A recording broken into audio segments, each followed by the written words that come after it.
will explain what ethics is to a software engineer. But before we begin, we need to find out what exactly do we mean when we talk about ethics. Well, ethics in the broadest sense can refer to the concern that Socrates is quoted saying, the most important thing is not life, but the good life. What he means by the good life is ethically upright life. Ethics can be found everywhere in our day-to-day lives. For example, in academics, it can be found in the discipline of philosophy. In community life, ethics is pursued through diverse cultural, political, religious ideals and practices.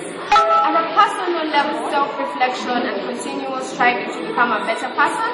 And finally, in professional work, there are formal codes and standards to which members of a profession are held, including software engineers. And govern the profession of software engineering is the ACM Code of Ethics Principles, we shall now examine in the form of interviews with several of my colleagues. We hope by doing this we shall inform any prospective engineers about ethics and its importance in their profession.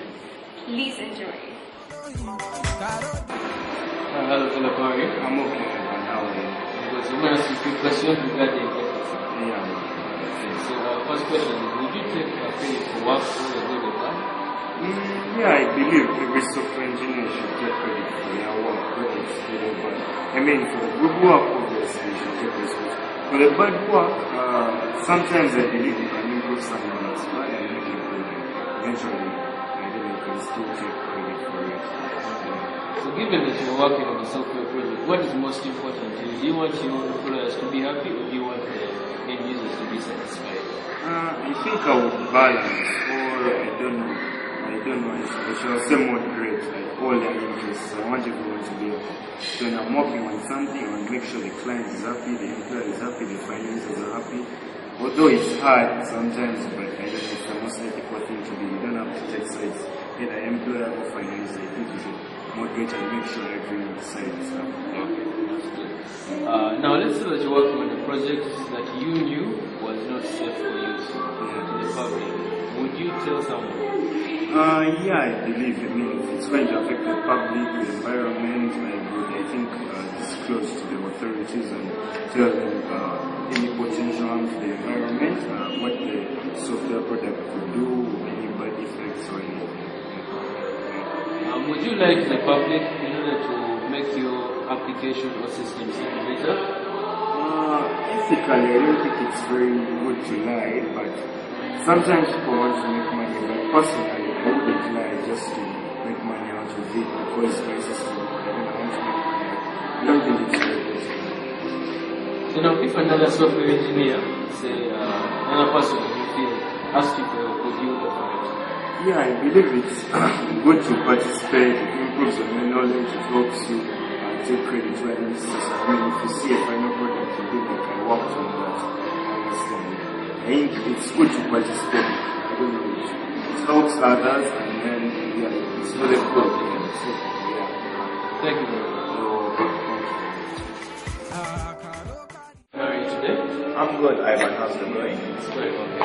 Alright, so I'm going to ask you a few questions about ethics. Alright. So I want to ask you right now, like, knowing that the job market today is very hard, it's hard to get a job, it's hard to retain clients, would you change your CV just to get a job? Personally, I wouldn't. I don't think it's right for one to change their CV just for the sake of attaining employment. Because eventually, in the long run, it catches up with you and would ruin your career, which could have turned out better if you had attained this employment in the right manner. Ethically, it's just not right. Okay, well, thank you for that. Now, my next question is, imagine you have one contract. Would you add an external contract to one that's already existing? That depends. If it's detrimental to the current project I'm working on for my current employer. If it is, I wouldn't carry on with that project. I wouldn't. Now, of course, once you're working for a company, you're going to be exposed to a lot of confidential data and information. Yes. Now, you know this data is sort of very confidential. Would you say that if you had an opportunity to make money from it? I wouldn't. As a software engineer, I'm obliged to maintain confidentiality of the information I gain when I'm working with my current employer. And according to the code of ethics, this information should be within the interest of the public and the law. It should be consistent. Yeah. Well, now imagine you are given access to a few resources. Yes. Would you use other software that you attained illegally or unethically? Would you use that software? No, I wouldn't. Would you also say that you want to work in the best of your employer's interest, to always use the resources properly? I would want to do that. So as to attain the best of results for my employers. How are you today? I'm good. Hi, Ivan.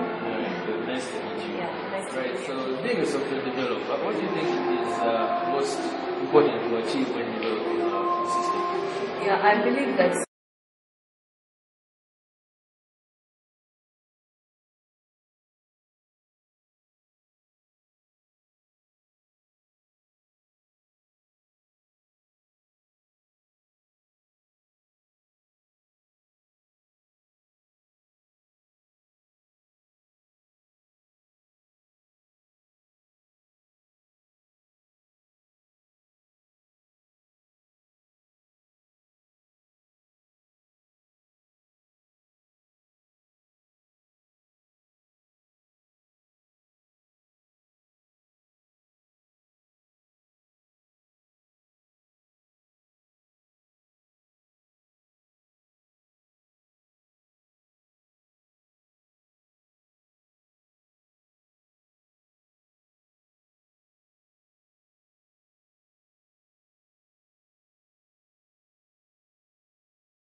As I'm going to ask you a few questions about ethics.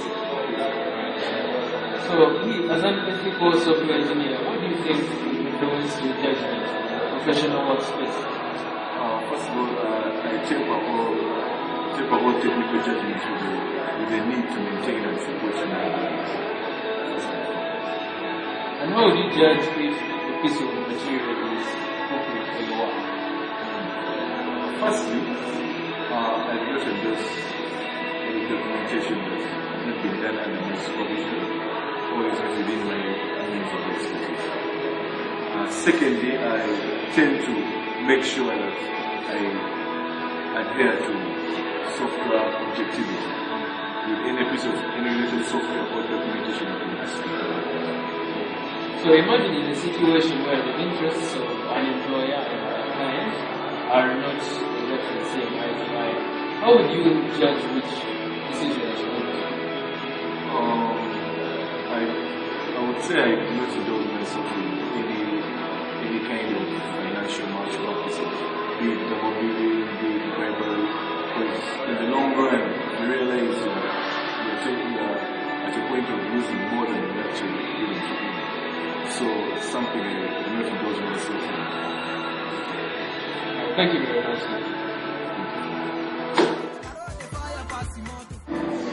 I always ensure quantitative estimates of costs and other procedures. I also make sure, for example, like quantitative estimates of costs and personnel. For example, the personnel, the software engineer that I employ. Concerning the matter of ethics, how do you as a manager and professional handle issues that concern ethics with those under you? I think of due process in hearing concerns of the employer's set standards. Thank you so much. It's great to meet you. I have a few questions for you regarding software engineering ethics and also skills. Given that there are many developers out there, some better than others, do you think it's important to help some of these developers? I believe it's important to help developers because assisting colleagues in professional development is very key. That's right. If you didn't have no one to solve a particular problem, would you ask someone else for help, like another developer, for example? Yes, I would. The thing about our field is that our competencies vary, and if I believe another professional can be more competent than I can in a particular situation, I believe I can acquire from them. But what about you as a developer? Would you offer your help to other developers? Yes, I would. That's very benevolent. If the help was indeed beneficial, would you credit this developer for his work, even if the work has begun with failure? Yes, I will. Because when someone participates in a project, it's important to give them credit for it, because I can't be credited for everything when different modules were given by other people. So on a particular project, different people should be credited for their contribution. Do you think it's important to inform your colleagues about the code of ethics? Yes, the code of ethics keeps changing every now and again. So keeping my colleagues updated and them being updated about the different standards that are changing is important, because things like security and confidentiality keep changing. They're very important. Tell us, if an engineer did better work than yours, even in your own profession? I believe so. It's a natural feeling. But the one thing that I wouldn't do is intervene in their work, because you don't want to intervene and cause problems. The only ways or areas that will come in is if what they're doing is affecting my employee or a client of the firm where I work. Thank you for this interview. You've been very enlightening to us. Yep. Hello, Ivan. Hello. Thank you for agreeing to this interview. Thank you for having me. Just have a few questions for you regarding the code of ethics in software engineering. First question is, do you feel it's important that people know about software engineering? And if so, how would you tell them about it? Yes, I feel it is important that the public should know about the profession of software engineering, and I would let them know would be mainly through professional organizations, meetings, and publication of public interest. So what do you feel should be expected of software engineers? Well, as a software engineer, what is expected of you is, of course, you going to truthfully disclose all characteristics about the software that you're producing, and also avoid speculative rumors. Should be expected of software engineers. Software engineers should be accurate when they are describing the system that they are developing, and should avoid false comments and rumors. Alright, so is there some kind of code that software engineers should be held up to? Yes, there is. This code itself, the software engineering code of ethics, described by the SCM, also the rules that govern the places where they work. They should also see to it that other professional software engineers are adhering to this code. So what do engineers work in this code? Software engineers should respect and recognize the code, and they should also ensure that they, in case they see the violation of this code, they should report that to the nearest authority. Thank you for doing the rest today. It's very much. This software that is relevant to the people and accurate in the environment that they are trying to develop, but they should also adhere to the rules of the other codes that are being stated by my colleagues, so that personally they are actually software engineers who actually abide by these rules, and they should maintain discipline as they work in different environments, to their colleagues, to their bosses, and they should improve their qualities, either personally and in their work ethics. So you're saying that as a software engineer, our ethics are our own responsibility. Yes. And that's what the principle itself is speaking of. Yes. So in regards to everything, documentation, speaking, work as a project or manager, we must always regard ethics as a form of ourselves. Yes. And it should be self-driven. Yes. Alright, thank you very much for this. My name is Muhereza Nicholas. Let's take it to the conclusion to this presentation. You've heard us from all of the interviews, the various principles in the Code of Ethics according to the SCM. These codes of ethics and their principles are what govern software engineers as professionals as we do our work in our day-to-day lives. We must adhere to their principles and follow this code closely with reference, of course, from the internet or other sources in case we ever feel at odds. I hope this video has been educative in the various aspects and facets that are involved in ethics and as it applies to software engineers, and that you've learned a lot and had some fun as you do it. Thank you. I'm still looking for Caro.